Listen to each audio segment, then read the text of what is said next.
Well, so welcome and thanks for coming to a voice that lingers forever in the bowels of missile silos or something to that effect. The DEMILIT walk, and if you're not here for the DEMILIT walk, we're not going to take it personally if you if you walk off. We are 2/3 of DEMILIT. Nick Sowers, I'm Javier Arbona. Brian Finocchi couldn't be with us. He's injured. That's how seriously we take our walking. But he's also been a part of preparing this tour and sort of doing some of the conceptualization and research for it. We are going to be taking a short walk today.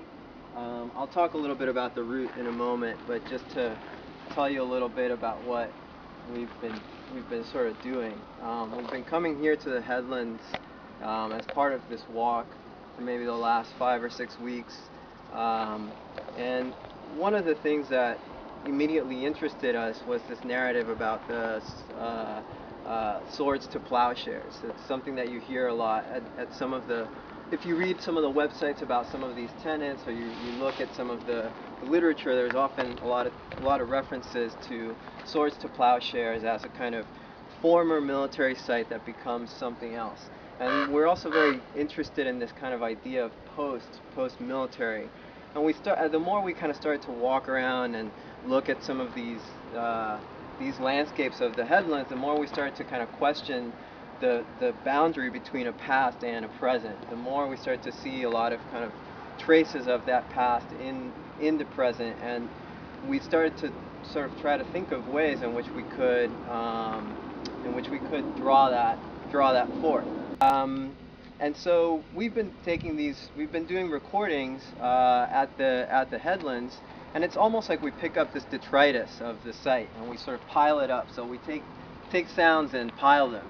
And so one of the things that we are going to be doing is, well, you'll see the technology. We have what we call these sound grenades, which is actually this pretty cheap technology, and we bring it along on the walk. And it's, in a way, I compare it in a sense to, if you take native vegetation from a landscape and it's supposedly native to a site, but you just landscape it, like cluster it in a certain site. That's a little bit of what we do. With plants, you want to create a kind of visual effect that is, in a sense, unnatural, because those plants would never grow in that way. They usually would be more dispersed.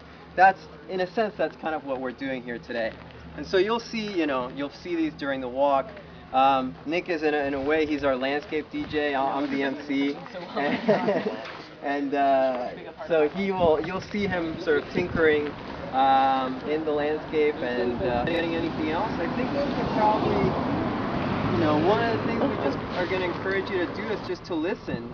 It's a bit of, the technology in a way is kind of something that allows you to also hear other sounds that are in the site. It's a way to kind of understand this place in a way that's not visual. And in a way, it's great that it's a foggy day today, because some of the things that you normally would see, you can't see today.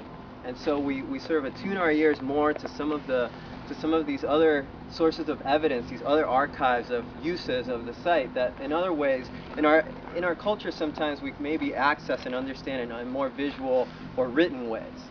So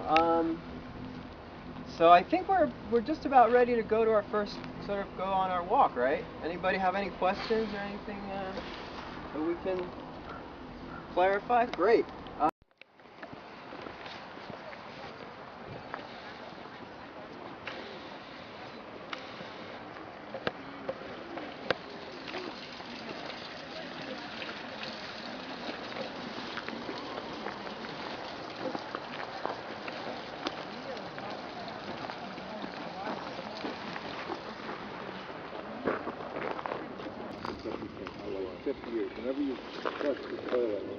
So also we were kind of curious about what this sandbar is as well.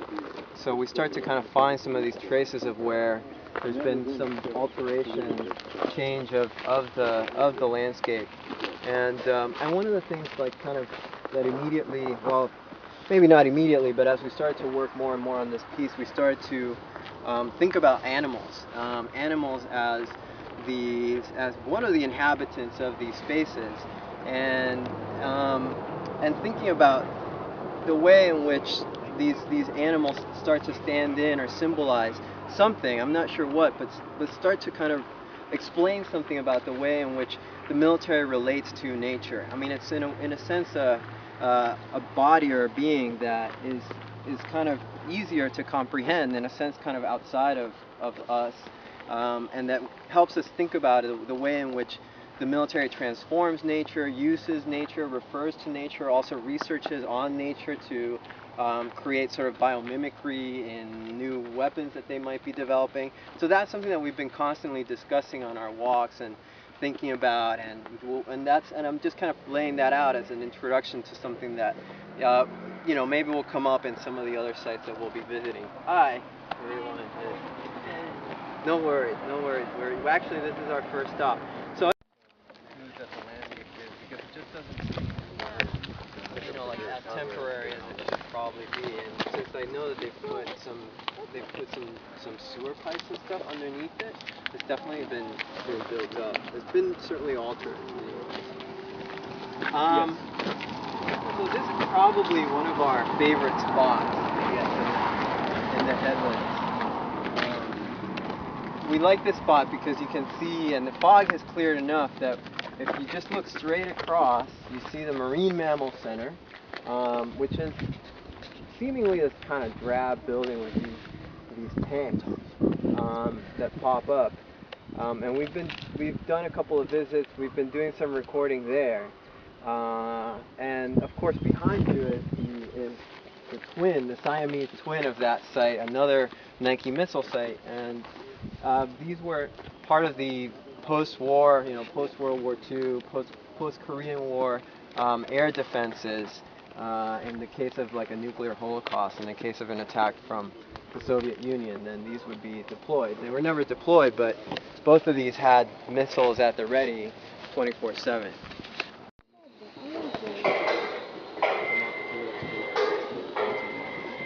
And actually, I walked by once when it was open and they were giving me a tour, and I saw it. Yeah, they operate it. Actually operate it.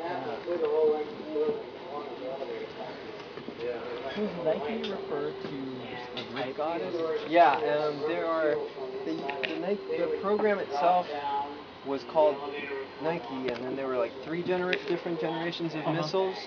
I think it was the third generation of missiles that could be equipped with a nuclear warhead. Okay. And so all these sites eventually had nuclear warheads as well. So here, and the horse stables down there, we really were captivated by this place, and we went in there one day. It's an incredibly different experience. Like when you're inside the structure, than to see it as this ruin from up here.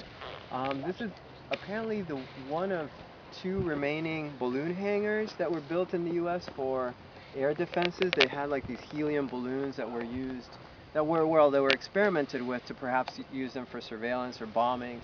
They didn't really work out. Like within a year, the program was canceled, and then that became a site that was then used for. It was used then, and now it is being used again for horse practices. So one day there was just this person riding a horse in there. It was just like almost out of some kind of Matthew Barney movie or something. But also during the Cold War, it was used to repair missiles, which is also like really strange to think about that thing that's falling apart now was actually the super secret site at one point during the 50s and 60s. And now there's a horse riding club down there, and the Army also had stables, but it's a really unique structure. You can see that it's obviously, this is not like the missile site that is actively being preserved and maintained. Even though this is like a valued structure, I think there's another one of these in Washington that's been actually incorporated into a new building. It's been restored.